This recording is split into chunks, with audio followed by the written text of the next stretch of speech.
Sample size calculation for comparing two means. This model calculates the sample sizes for comparing two means. Enter a desired confidence interval power ratio of sample size of group 2 to group 1, mean or mean differences, and standard deviation or variances, and the sample size will be calculated for each group. Our objective is to investigate the effect of food exercise on wound healing in type 2 diabetic patients with a diabetic foot ulcer.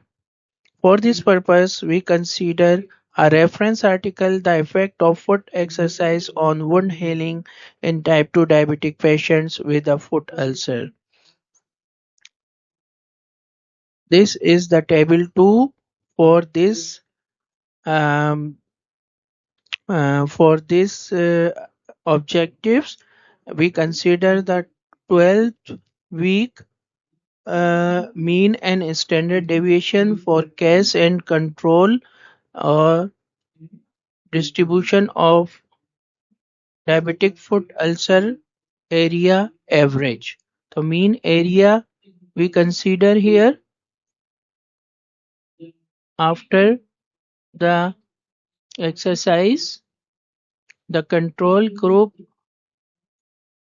after the intervention, the control group at 12th week mean area is 18.52 with standard deviation 21.49.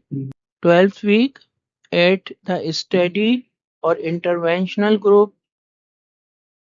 have the average area DFU 3.29 and standard deviation 3.8. We open the two means formula in OpenAPI software and put the values mean of group 1 18.52 with a standard deviation 21.49 and for group 2 3.29 and 3.8 standard deviation and press the calculate button. Here for interventional group is 17 sample size required, for control group also 17. The total sample size is 34. Thank you. Please subscribe and like our channel and press bell icon for more videos.